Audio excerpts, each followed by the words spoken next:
In this lesson, we're going to be going over the TCP/IP model. So here is the TCP/IP model. Now, the TCP/IP model looks kind of stripped down by comparison to the OSI model, and there are reasons for that. And we'll talk a little bit more about that in a second. So in 1989, RFC 1122 was published. RFC 1122 is a request for comment that specifies an architectural model for communications between internet hosts. Now, it's important to note here that this is some 9 years, give or take, after the adoption of the OSI model by the ISO. So we've got the OSI model in place, but TCP/IP has become the standard protocol across what was slowly becoming what we now think of as the internet today. So we've got this TCP/IP networking stack or networking suite of protocols, and in 1989 they published this architectural model.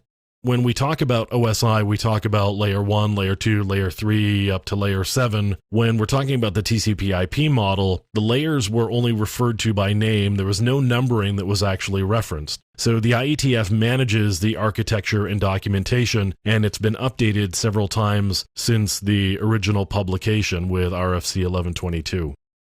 So we've got the network access layer. And if you're kind of thinking about the OSI model in your head, we're going to flip back here to the TCP/IP model, and we've got the network access layer at the bottom. And what that really is the data link layer and the physical layer of the OSI model. So it handles the physical connection. It handles error correction and control on the physical medium. It specifies how messages are translated onto the physical medium, whether it's electrical signals or optical, and what that looks like and what the framing is going to look like.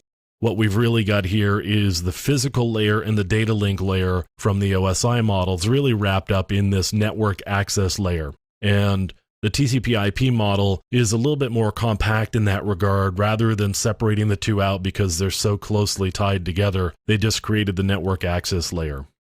Now we've got the internet layer.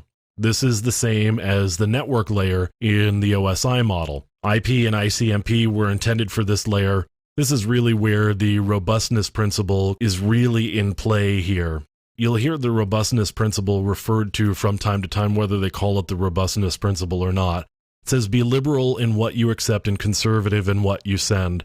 And that really came from a guy by the name of John Postel, who was really critical in the early days of getting the ARPANET and the NSFNet and the different networks that created the internet. He was really critical in helping do a lot of organizational work and managing the RFCs and doing a lot of other work around IP addresses and that sort of thing. So John Postel always said, be liberal in what you accept and conservative in what you send. And that really applies here at the internet layer. It keeps systems up and it keeps everybody working together and talking together. So the internet layer specifies processing rules, and that helps ensure that datagrams end up where they're supposed to. Although different datagrams may actually require reassembly at this layer because they could end up being fragmented. Now we have a transport layer, same as the OSI model, where we had the transport layer. TCP and UDP are transport layer protocols, and they handle end-to-end delivery. UDP doesn't actually care whether datagrams arrive or not. As a result, you'll hear UDP referred to as an unreliable protocol, and TCP handles connection-oriented communication. By that, I mean TCP guarantees delivery, and it also makes sure that there's somebody on the other end to receive it. So there are reasons for having these two different protocols. Sometimes we just want to throw messages out onto the wire, and we don't really care whether they get there or even what sequence they go in.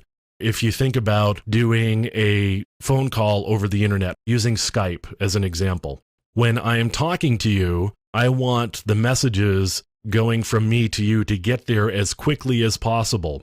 If some messages end up getting lost along the way, I don't really care so much because your ear's probably going to correct for it.